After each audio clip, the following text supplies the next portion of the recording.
Good evening. So there are some questions that people have asked, so I'll answer them today. Before I answer these questions, I'd like to request everybody to pray, to recite the prayer that dispels disharmony in this new century. Today is the start of war in Ukraine and Russia, and so we pray for blessings and harmony to be upon humankind, and that the concept of nations, the concept of skin color and everything will be purified. This, of course, is something that is just very easily said by other people as this is so far away. But let us remember how COVID started. People also thought this is so far away.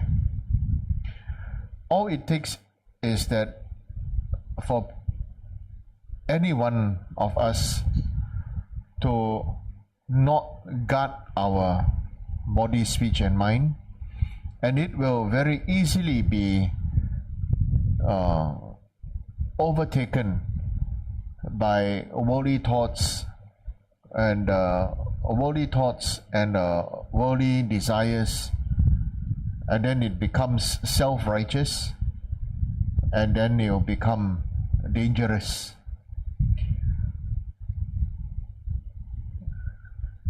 Lord Buddha's teach us all already have taught us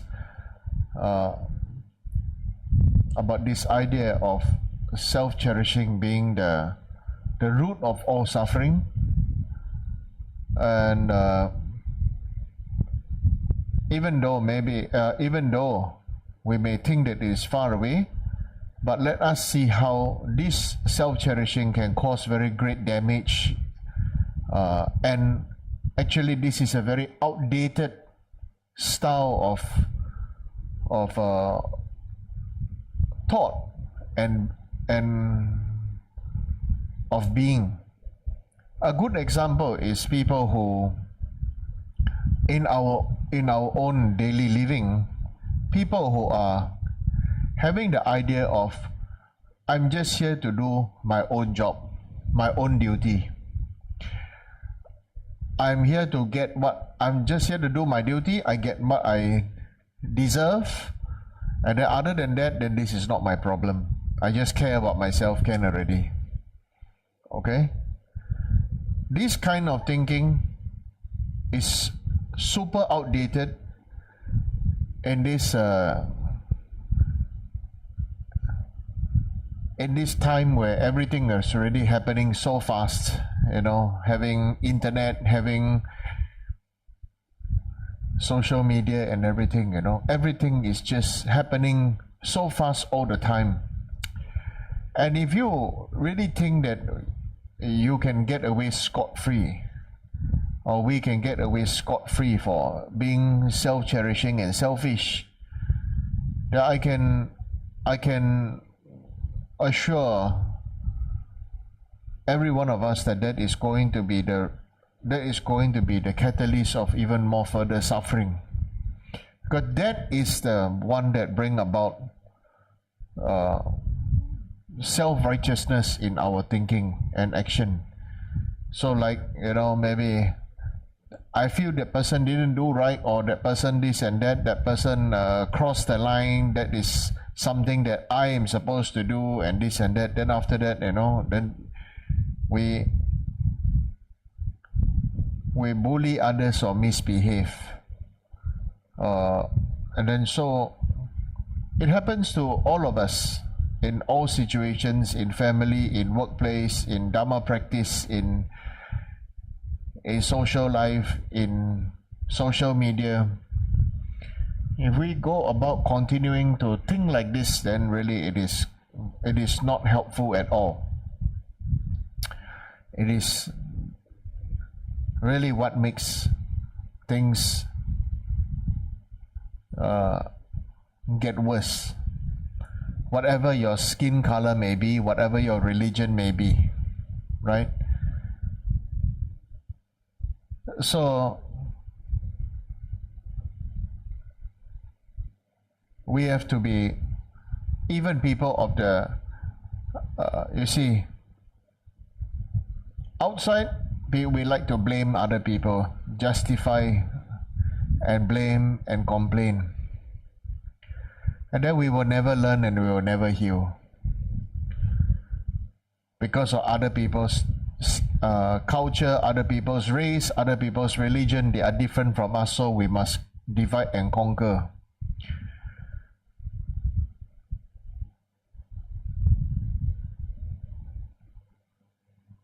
It is always other people's fault. Then the other way is, even if it's your same culture and same religion, also the disharmony still can happen. Why? Because it will slowly cut away everything that can be removed. Then truly, the disharmony is within ourselves. The aggression is within ourselves. That's why some are passive-aggressive, seemingly kind and loving, but passive-aggressive. And then we don't want to accept our past mistakes and everything, so we will never learn. So these are different thoughts that I thought to share, that it is a very important that we all need to pray for humanity, pray for the world, that unfortunately people are now dying because of attachment to power or money or righteousness or whatever. This is unfortunate.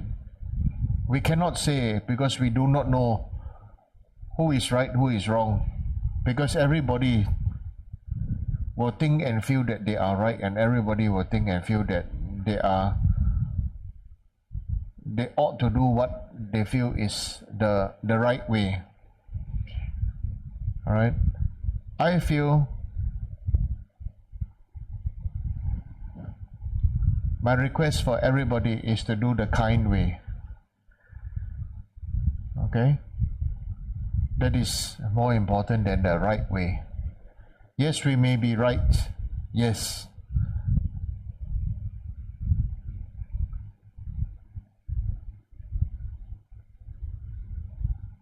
But compassion for all beings and love for all beings should be strong enough that for each and every one of us to feel about skillful means rather than self-righteous means and self-righteous ways. Okay, so that's what I want to say about this first part. There's a question here: if a person has lost his or her purpose of life, how to help him find back their life goals? How can we motivate him or her to lead a meaningful and fruitful life? Thank you.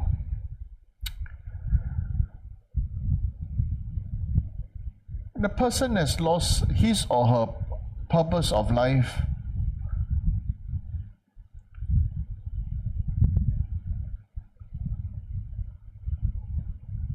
Honestly, it's because that person has gotten either a lot of hurt, a lot of disappointment, a lot of many things that are difficult.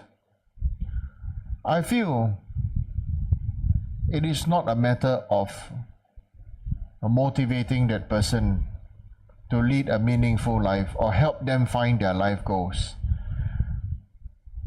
Why can't we just sit down, shut up, and just sit there beside that person and meditate with that person? Just be with that person. The truth is, sometimes we always think that we have to do something, and we always think that we have to say something. I feel why meditation is important in Buddhism is because we have to cultivate the important skill of shutting up. Shut up and shut down to build up, okay, internally, to be present for ourselves, so that other people can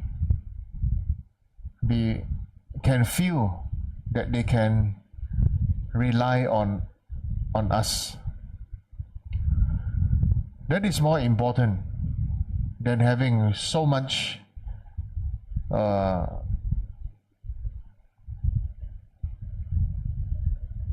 money. Last night I had a conversation with some old students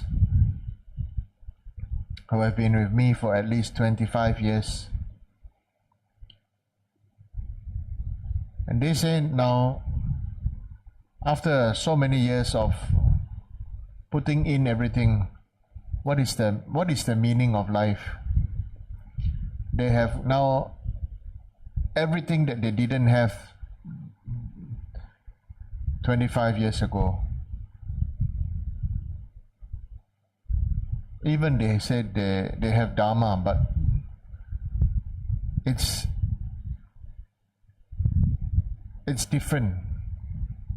When you have Dharma and you live Dharma, I said. If you live the Dharma, you don't have to possess the Dharma. You just live whatever Dharma that you know,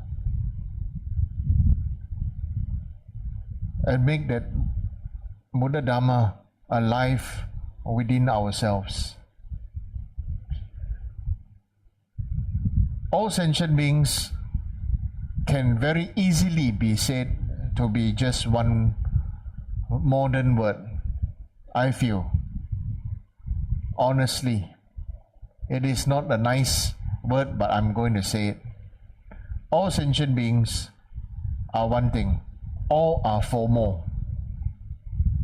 Okay? Fear of missing out. Everybody. Isn't it? Everybody wants attention. Everybody wants to do something so that, that they can be seen, they can be heard. And this is just a situation of, in samsara, that, if you are not seen and not heard, then you'll be forgotten and you will not be paid any attention. You are not important. You're not not important or something like that. But take a look at our mothers. Take a look at your wives, who are the unsung heroes that have been buying food, cooking and keeping food on the table and keeping the family well fed and protected internally. These are the very same people who, being unsung heroes, they feel that that is their duty and this and that. And after that, now many people are beginning to many people are also beginning to give up, right? For those who are carrying on, those mothers, wives who are carrying on, they are the real heroes, they are the real heroines. They are keeping everything well. Okay? Like for example, also the people who work at the back end of all organizations, all charities, all temples, all religious institutions. People don't know them, but they are the ones that are keeping and making sure that everything work well and run well for those who are in the front end, in the frontier or the front part. All deserve appreciation and recognition, right? For that, I say all beings have this fear of missing out. Okay? And if they don't get attention for a while, they would start doing anything and everything, or start doing and saying anything and everything just to get attention. Some people, some of us do more because the more we feel hollow, the more we need to do. Like having a great presence online, great presence on doing many different things, you know. It is okay because this is their choice. You understand? We don't have to be self-righteous to say that, oh, this person is like this, but that person is like that. Because everybody have their own karma to work out. And everybody have to understand that only they can resolve their own karma. Only they can resolve their own suffering. Only they can light up their own lamp to dispel their own ignorance by keeping the wisdom fire alive. So this is something that is really very important. Okay? So how can we motivate him? When somebody is so down, is it even right to motivate him? When somebody is so down, just let him feel that you are that reliable friend. Okay? And when that person can feel that all is not lost because there is such a thing known as human warmth and friendship, then that person will slowly, you know, you be the person holding the torchlight that shine the light into the hole, into the burrow. Okay, and that person will slowly, you know, it will take time. It will take time. It will require patience, right? It will take skill. It will take compassion. It will take great patience, loving kindness for that person to come out. And it will take a lot of skillfulness and cheekiness on your side to encourage the person to stand up again. Okay? So, this question over here, I read again for you. If a person has lost his or her purpose of life, how do we help him find back the life goals? How can we motivate him to or her to lead a meaningful and fruitful life? Thank you. You see, this is a classic question of a situation that we are all in.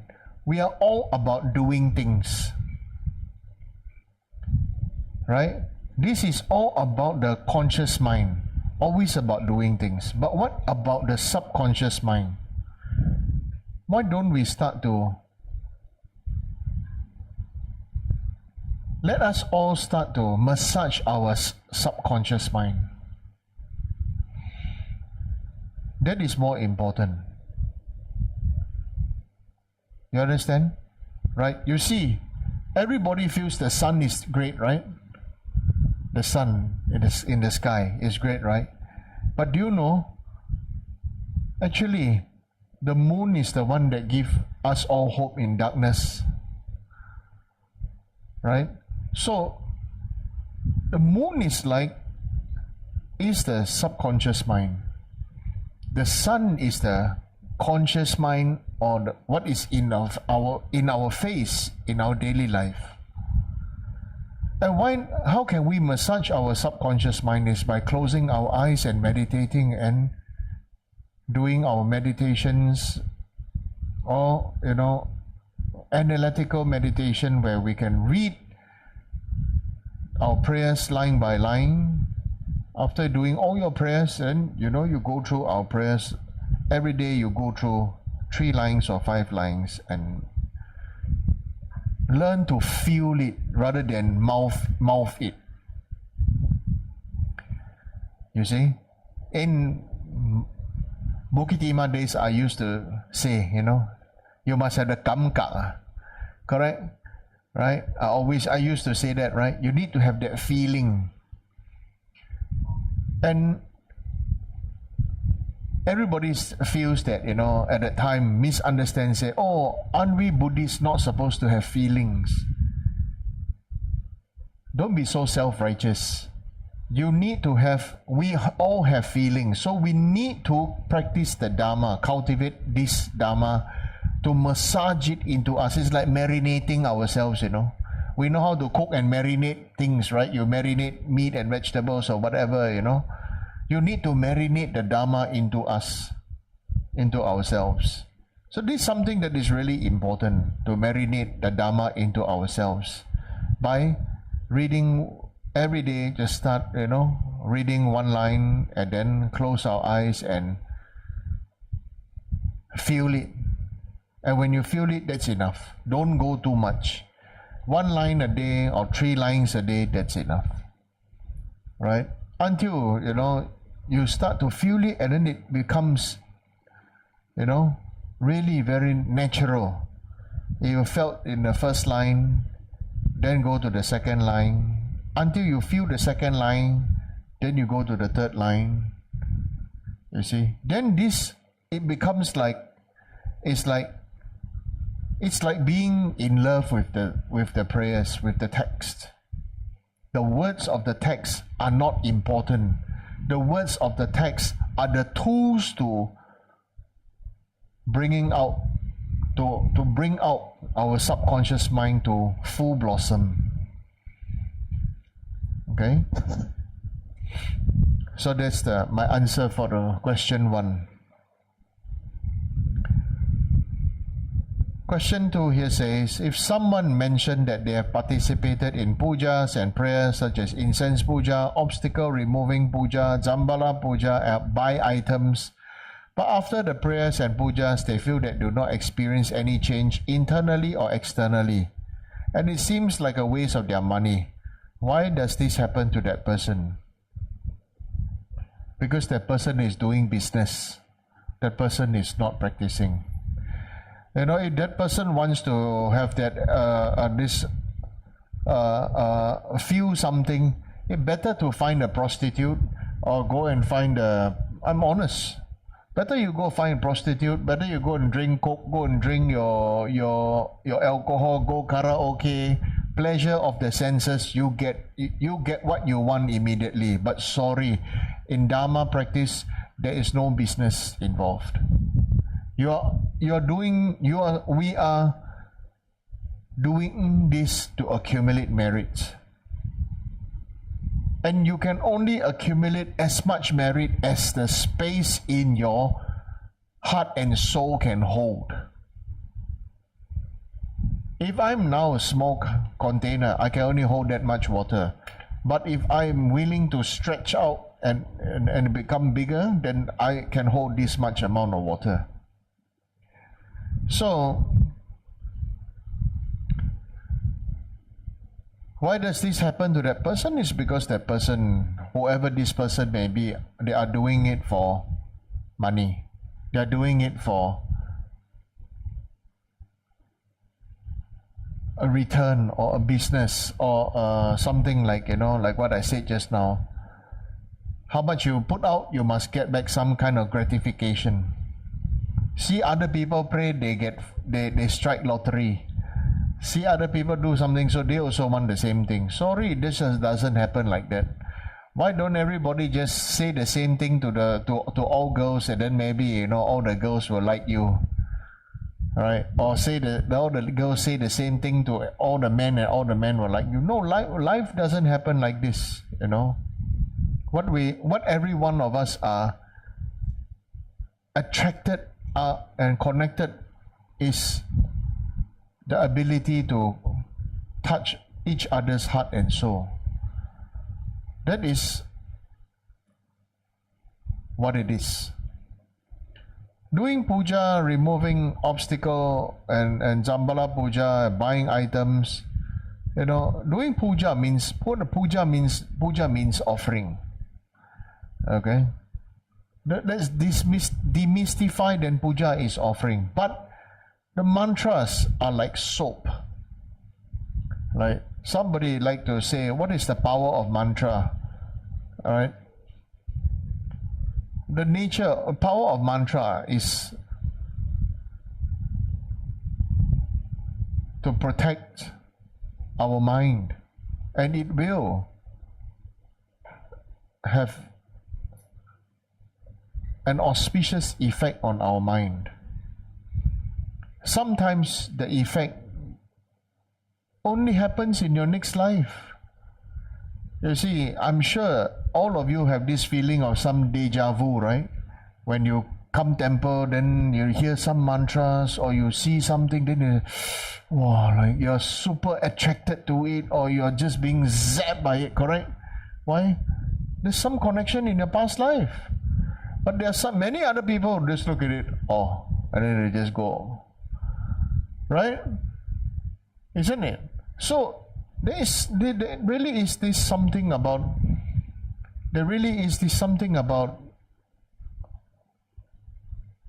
auspicious karmic connections from previous lives. How do you explain then the deja vu feeling? Many people like to ask me about, can you prove about past life, prove about next life? What's there to prove? I can't be bothered to prove, because you only want to hear your answer anyway. But if I ask you now, you experienced deja vu before? Like, somehow you got that feeling, it's like that person, you feel close to this place, or this smell, or this feeling, or this something, right? Isn't it? How you explain? So not everything is about explanation, right? The power of mantras and this and that. It's like, can you explain why you get wet when water splash on you? You understand what I'm saying? Can you explain why you feel hot and get burned when you put your finger above a fire? Can I put my finger above fire and not feel hot and don't get burned? You understand what I mean? This the nature of fire is as such. Okay, of course, I'm not talking about today's super capable computers when you can take a photo of a child walking on the road. After that, a video, right, of a child walking on the road. Then they can start to cut. It's like the child is walking on the edge of a cliff and stuff like that. All the scary things people can do on the computers these days.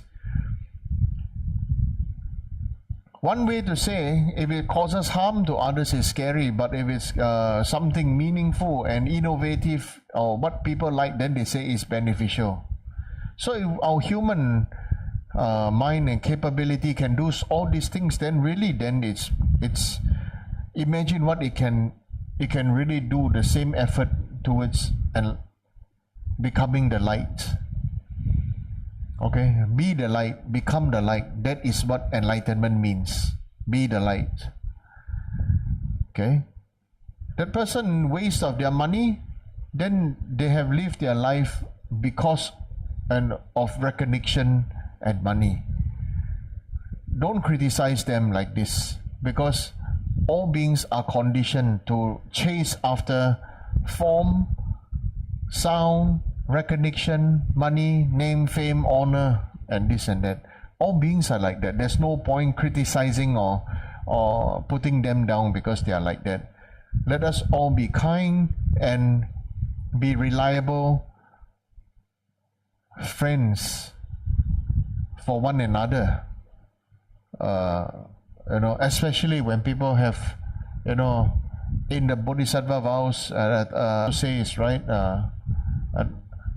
the tantric vows also inside says, the wrong view and giving up bodhicitta. This is the root vow that, the moment you break all the vows, isn't it? All right. So wrong views is the worst. Giving up bodhicitta is the worst because of wrong view. That means the root is ignorance. And what is the ignorance? What is the wrong view? Okay, it comes from self-cherishing. It comes from self-cherishing emotions. That's why we are called sentient beings. Okay, so we have to do mantra recitation and for the purpose of readjusting ourselves. That's why some people, they really like to recite, Amitofo, Amitofo, Amitofo, Amitofo, because the effect is what they got is their mind becomes softer. They don't think of so much rubbish, and this and that. And if it works for them, then just let them be. Don't say that, that is a Amitabha practice, is for the, for those people who are like this and that. No, let all beings practice whatever they are comfortable at, whatever their level. For those who are blessed and fortunate ones, then it becomes different when the secret teaching of Vajrayana able to ripen their mind and ripen their soul, right? And then they will automatically evolve like that. Okay. So be a friend for those people who have got wrong view like this. It's a waste of money doing offering puja, this and that. Might just be their friend. Okay? Yeah. Just you just be there for them and then offer them good advice. Okay? And that's it. You have to protect your own mind so as not to be influenced by wrong views and views of anger and stuff like that. Okay? Next question here is, what prayer should we recite for someone who is dying from cancer? Recite whatever prayer that person is of faith of. If that person is Muslim, then recite Muslim prayer.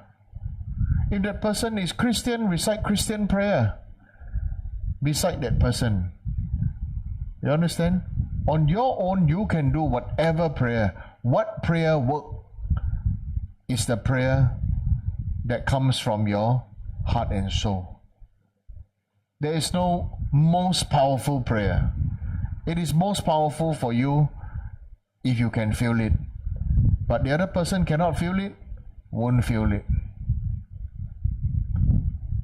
You understand? So the most powerful prayer, of course, traditionally say, recite the King of Prayers, Amitabha Buddha names, or Namgyalma mantras, and this.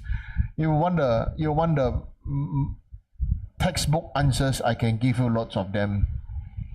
But if you want the honest, in your face answer, better you start practicing, then you know your idam. I was asked this question last night. We have so many idams, how to practice. We have to do business, we have to do this and that, how to practice to have, because we have received so many initiations and everything, then what to do? This question, by asking this question, which is an honest question, but it's a question where I also know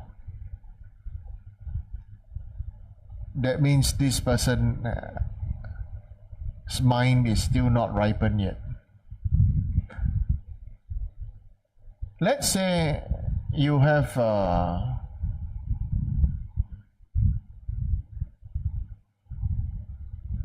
receive initiation from your guru, is first you recognize this guru is the master, isn't it? right? It's like first, before you want to learn how to cook, you make sure you learn how to cook for somebody who can cook tasty food, isn't it? Because everybody can cook. Can eat or not is different taste. Honestly, right? Everybody can cook. I believe everybody can cook. Just put the thing in hot water, boil it, it's cooked, But the thing turn out, whatever it turns out to be, how is it? It's another thing altogether, right? Even all of us have the same pot, same amount of water. All of us have a same packet of instant noodles, and we all cook. Believe you me, it's going to be different for everybody, right? So, and so,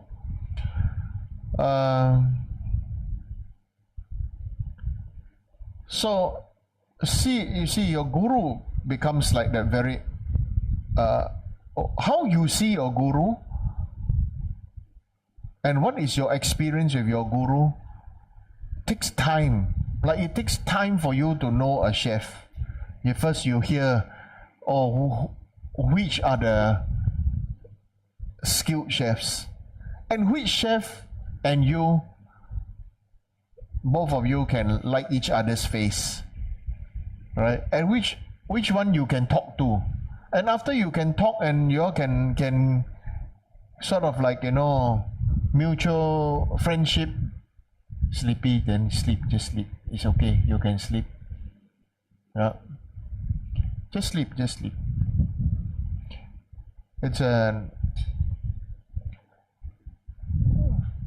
like when you get to know the chef, then you have to know, you build up, takes years to build up like a feeling with the chef, like good friendship, brother or sister or like that, Then there is a reliability and trust. Then the person will start to teach you from easy dishes, how to cut, how to this, how to that, slowly, step by step. After years, they start, what is that person really teaching you is understanding the nature of the ingredients. Then you can cook anything. You understand what I'm saying? The nature of the ingredients, understanding them and their properties. Similarly with your guru, right? It takes years to build up this guru-disciple relationship. Sometimes our gurus make things difficult for us on purpose. Because if you don't make things difficult, you cannot see your, Chinese say, 如山真面目, cannot see the real you. And the real you, is the one that we will know how much to give you. Okay, how much to give you. Yeah. And it is only a fact that we can only give you as much as you can take. Right? Only give you as much as you can take. Yeah. So the main purpose for the guru is the guru has to also know the disciples, and then the disciple also know the guru. From there, then comes the experiential teaching, textbook teaching, experiential teaching, and then the initiation that is given to you. Then we learn the form teaching, then learn the instruction teaching, then you receive the experiential teaching, and then it becomes your own experience. Then comes the blossoming of the flower, okay, and then receiving the nature of blossom that is to be of benefit to others, like a flower blossoming to receive the bees, and then you become a fruit to serve others, to be eaten. Yeah. Oh, no, that's okay. This good friend, this little mouse. Yeah. And so,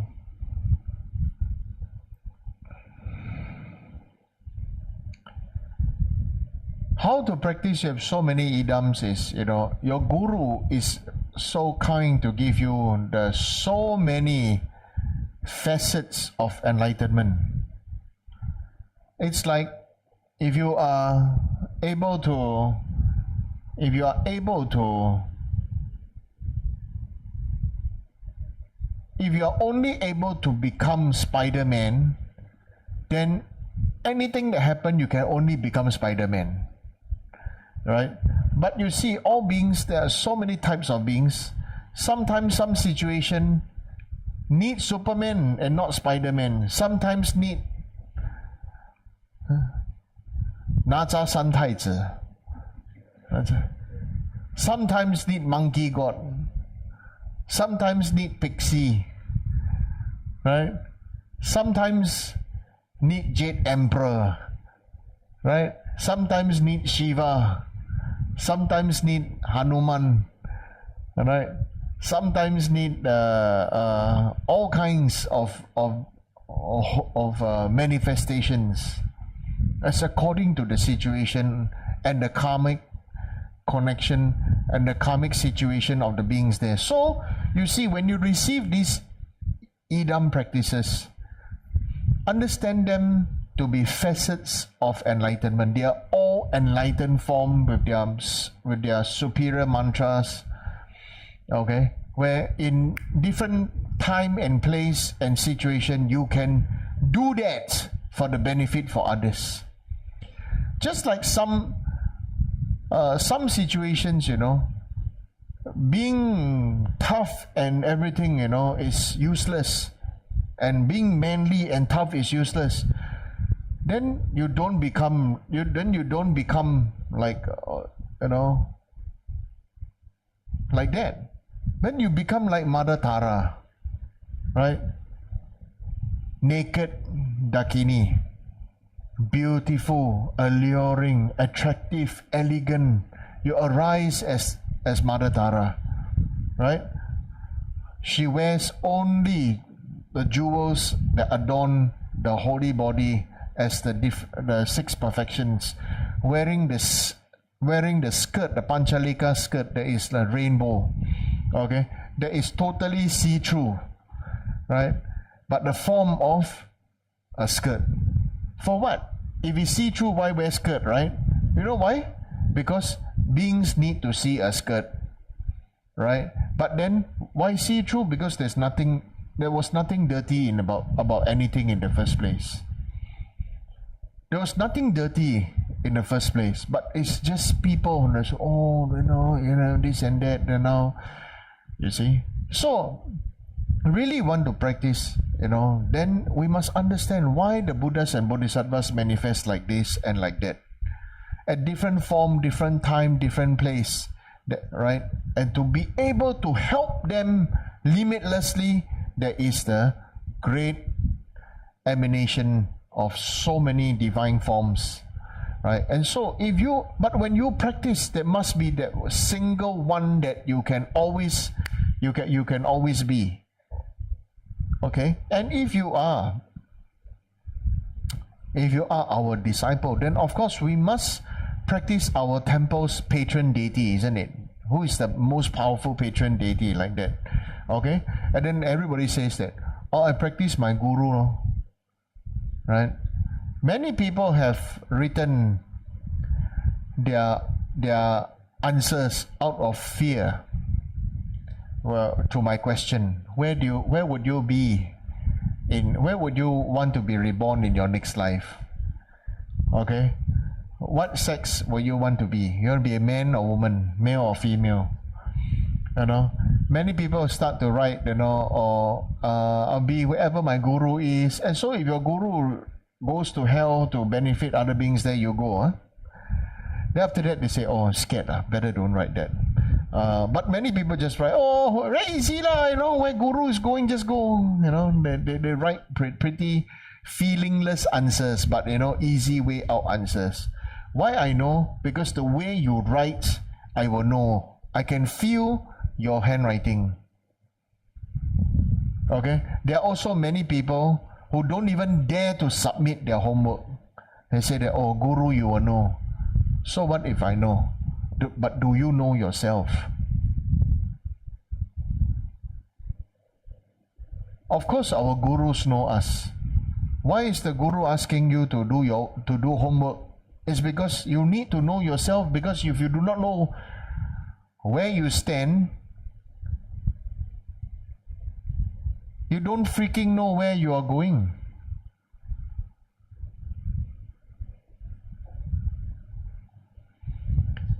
So this is a very important thing that I want to say, is that you really have to seriously consider and reconsider whether are we really living up to Tashi Dele, auspicious now and auspicious to the future life until enlightenment. How auspicious are we anyway? We want everything to be auspicious and good, you know, and Chinese saying, heng ong what you know, heng, you know, to be happy, to be prosperous, you know, and to be successful, you know. Yeah. Who don't want? Everybody wants. But how long can you stand it? Because all of us are always so easily bored. Isn't it? Yeah. That is the situation that we are all in. That's why there are many people who have many gurus, and who do many jobs, who do many different things. Why? Because once we are bored, we are looking for things to entertain our mind, whom we all do not dare to face ourselves. Sometimes I ask students to go for classes, you know, and then they give themselves all kind of excuses. Oh, I know myself. Oh, I know this and that. If you know yourself, then you should know that if your guru asks you to go, you just go, right? You don't freaking tell your guru so much excuses, right? Isn't it? Hello? Nobody there to answer. Everybody is looking on the floor, right? There's gold on the floor, or what? Huh? Right? So if your guru asks you to go, you go. You go and learn. Because the situation is that somebody else have that karmic condition to ripen you for the guru. And is it for the guru's happiness or is it for yourself? Because if by the guru's teaching you have understood so much, but you cannot you have understood, you know, but you still have not digested and received the benefit from it, then you really need to do what your guru asks you to do. That is the next step. In the beginning, everybody should study Buddhism and should understand Buddhism, understand the Dharma. Later on, it should go down to the step where you just drop everything when your guru asks you to do something. Just drop and just go and do it, because your guru will not have any benefit from you, you know. What benefit from you if asked you to do retreat for 3 years or 10 years? Would a guru receive a single cent from you? No. Isn't it? When the guru asks you to do retreat and everything, what good would the guru get? Nothing. But most of us will just think that, oh, guru don't love me, guru do this, don't give me the attention, want to do it, all kind of thing is all your low self-esteem talk. Okay, that's why I said low self-esteem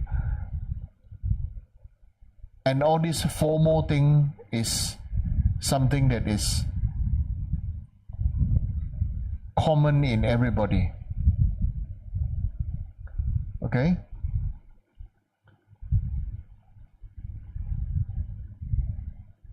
I once,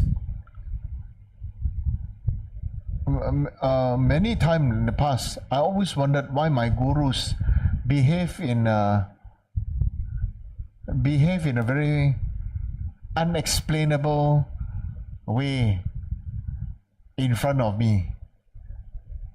Okay? Just when they are with me. Yeah?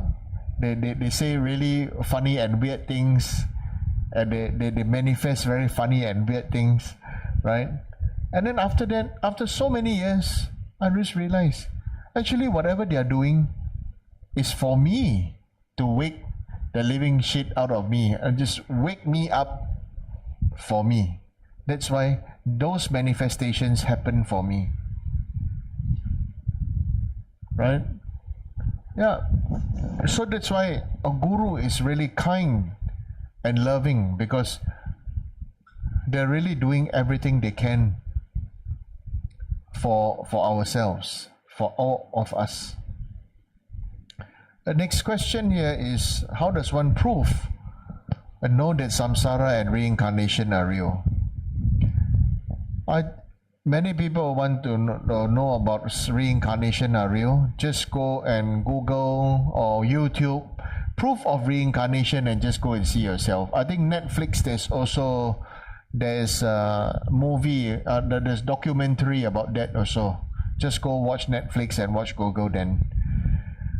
Samsara. What the hell and the heavens is samsara? Okay, it's the suffering of change. One moment we are happy, the other moment we are unhappy. One moment we are full, the moment next moment, after a while we are hungry.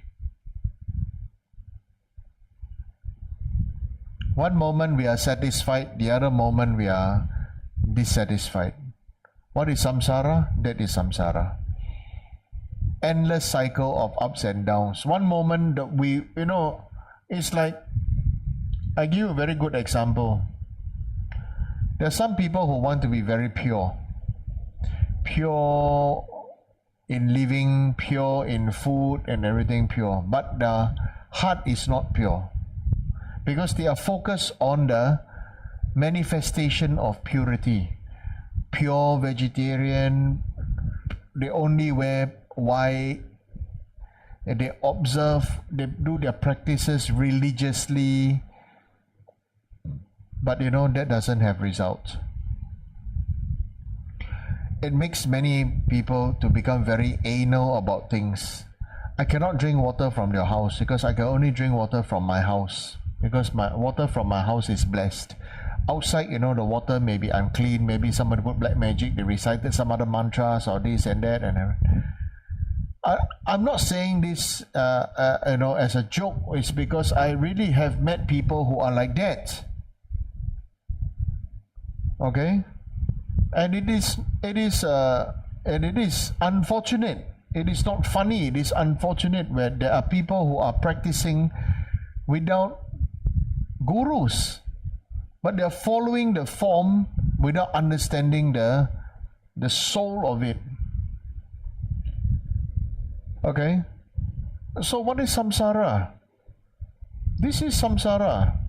We all want to be so pure, but actually in the effort to become pure, we become polluted. We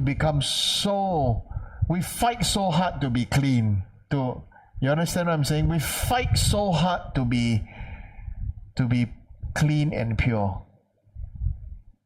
But what's there to fight?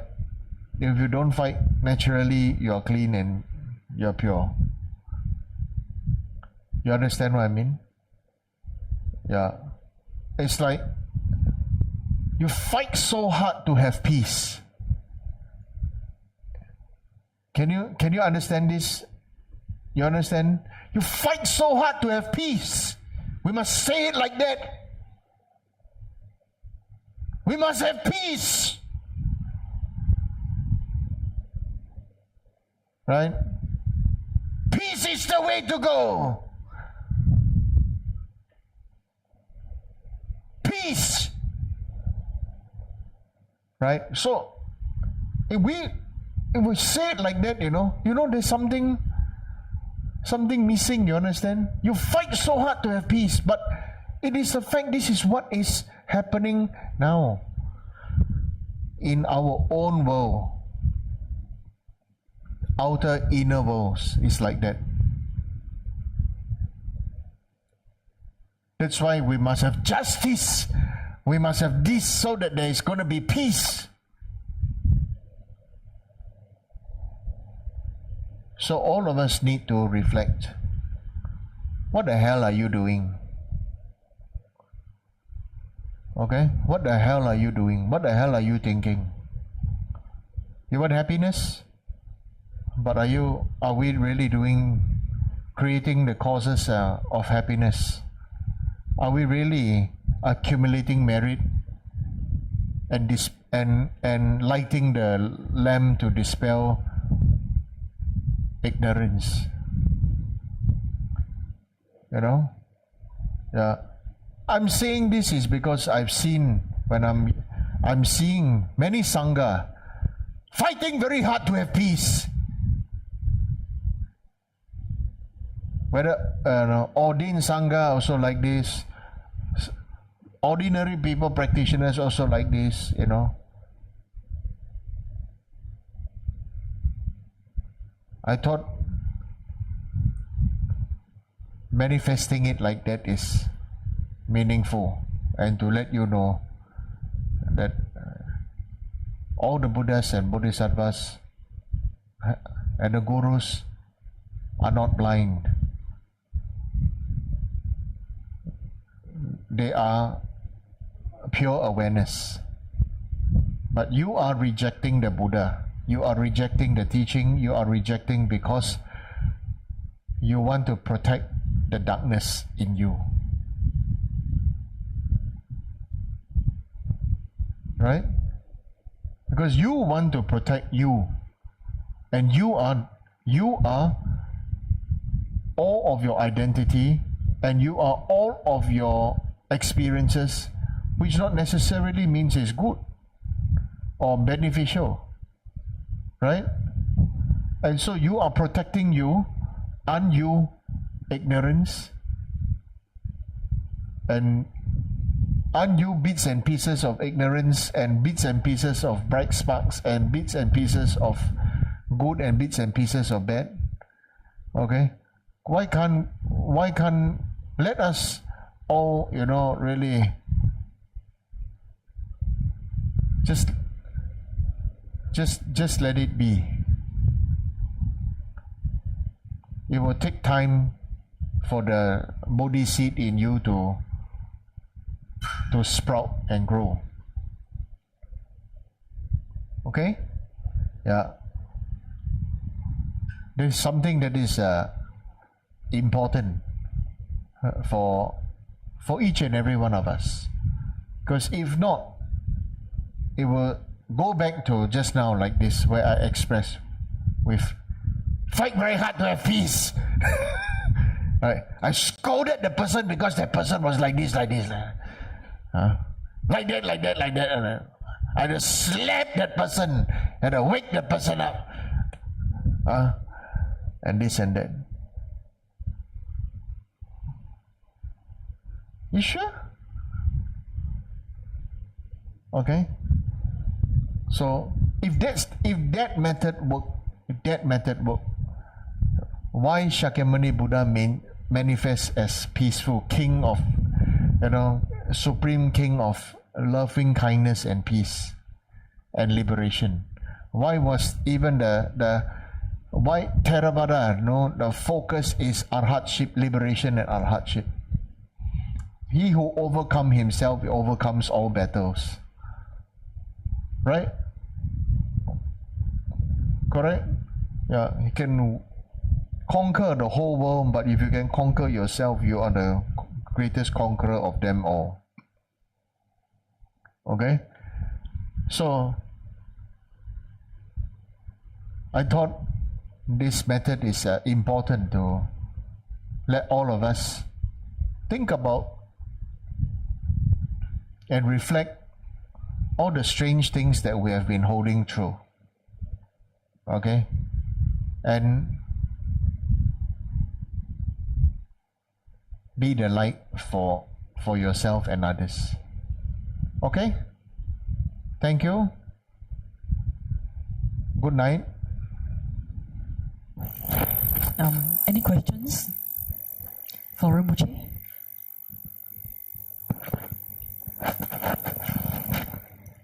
Okay, if not, then we'll do offer mandala for the teachings.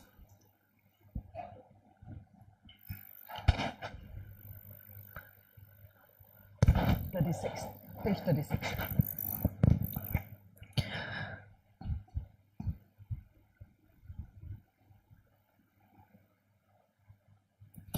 Homa hum, homa hum, homa hum. This ground anointed with perfume, stray flowers, adorned Mount Meru, four continents, sun and moon. I offer in visualizations as pure Buddhas. May all sentient beings thus enjoy this pure land.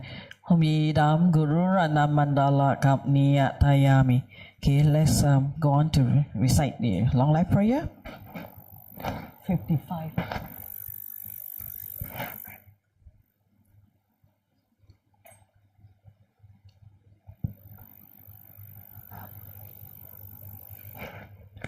Om Savasti, like the countless light rays that radiate from Ruby Mountain, exquisite Amitayu, Lord of everlasting life, who cultivates and one does not tire of seeing, whose essence is of infinite life, the nectar of immortality, please easily grant our Guru the CD of stable and everlasting life. You are intelligent and skillful in upholding traditions of Buddha, spreading the holy Dharma through explanations and practices. In order to lead disciples onto the path to liberation, you are the one who is our guide. Please live a long and stable life. I request respectfully my precious Holy Guru to enjoy us to health. I request respectfully my precious Holy Guru to live a long life. I request respectfully my precious Holy Guru that your Dharma activities spread and flourish far and wide. I request respectfully my precious Holy Guru to bless me to be never separated from you. In all my future rebirths, may I never be separated from my perfect Guru. May I enjoy the magnificent Dharma, and by completing the qualities of stages and path, may I quickly attain the state of Vajradhara. Okay, let's go on, go back to do a dedication. 38.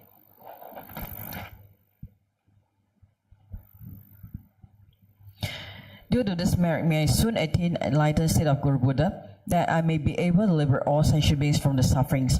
May the precious Bodhi mind not yet born rise and grow. May that born have no decline, but increase forevermore.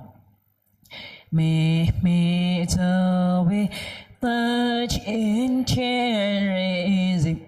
Remake pe Wang Bo Jiang Pe Ya Gan Qian Qian Pe Zong Qian Zong Ka Pa Lo San Dra Pe Xia La So Wa De Mi Me Zhe Wei Le Qian Qian Rei Zi Remake pe Wang Bo Jiang Pe Ya Gan Qian Qian Pe Zong Qian Zong Ka Pa Lo San Dra Pe Xia La So Wa De Mi Me Zhe Wei Le Qian Qian Rei Zi Remake pe Wang Bo Jiang Pe Ya Qian Qian Pe Zong Qian Zong Ka Pa Lo San Dra Pe Xia La So Wa De. Okay, thank you, Rinpoche, for the teachings.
course, that you would like to be updated for our activities and programs, please scan our Telegram QR code to join the information channel.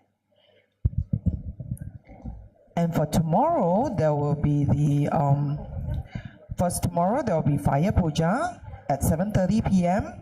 The closing date is, of course, in the morning at 8. So please sign up before they close the registrations. And actually, after puja tomorrow, it's time to collect the Zambala Ang Pao. So as you may know, it's Wealth Bestowing Day of Yellow Zambala, which is commencing from 10 p.m. on the Friday of 25th February, all the way to the 26th of February at 8 p.m. So we welcome all devotees to join us in receiving this prosperity Hong Pao from Zambala. And the latest course online is our Chinese Dharma class, 3 Principles of the Path by Geshe Kangyu. So it's now ready and open for registration. 8 lessons starting from 23rd March at 8 p.m. via Zoom. Register now. So you can see the QR codes. Everything is here. We'll put it here for a bit. And then it's that time of the year that everybody has been waiting for, Singha Rinpoche's birthday celebration. So as you know by now, 5th of March, Saturday, there will be Namgyalma Puja at 10 a.m., which we will be doing via Facebook Live, and the Long Life Guru Puja at 5 p.m. So auspicious prayers and offerings in Singapore and Nepal. So please register for these meritorious activities now. So a quick explanation of what's going to happen and what are all these it's merry making time. So together we can do more. Yeah. So quick run through of what's going to happen. So there's the Dharma Chakra Mandala offerings, which is very limited sets. There's only 9 sets available. So everybody, let's come together and accumulate merits over this very special season. It's only once a year, yeah? So Dharma Chakra means the turning of the wheel of Dharma. So by offering the Dharma Chakra Mandala to one's Guru, it signifies the disciple's devotion to request for the Guru to remain and stay long for and turn the wheel of Dharma for all beings. And of course, there is the meritorious top offering as well as the auspicious prayers and offerings. So what's going to happen is that we are going to do a whole series of collective efforts and practice to offer talk, birthday cakes, food offering for the Long Life Guru Puja on 5th of March. So all these talk that's going to be collected will be donated to a charity after the puja, and all the food offerings that has been offered to Rinpoche, the Sangha, and the volunteers, as well as guests present, you may contribute any amount. So 随缘, okay? So there's also auspicious prayers and offerings that we'll be organizing. So again, any amount, that all these together, we will be making all the offerings, various prayers and offerings for Rinpoche's birthday on the 6th. So there's 5,555 butter lamps that will be offered at Holy Bodhanath Stupa on the 6th of March, offering of prayer flags, whitewash, shampoo, and painting of eyes of the Bodhanath Stupa. So those who have been to Nepal, you know how meritorious this is, as well as the special Vairachana Puja to be performed at Shalka Monastery in Nepal. We are also offering, together as Tikchen Choling will be offering a full day meals and tea for all the monks at Shalka Monastery, offering of breakfast and lunch for all the Kopan monks and nuns and Nangyal Jamchut Choling monks. So please contribute any amount you're comfortable with, and let's together, as Team Tikchen, let's do this, on this very, very, very special day. So thank you for your attention, and we will see you soon. Thank you. Good night. 1,000 prayers to Guru Rinpoche. Your love is like sweet birdsong, appearing without asking and surrounding me in all its comfort. Your protection is a much-needed embrace to a lost child. Your advice is like water for a man trapped in the madness of thirst in the desert. Looking to you is the only remedy for all that is misunderstood, confused, or feared. Bathe us all with your love, your protection, your advice, so that we never, ever part from you.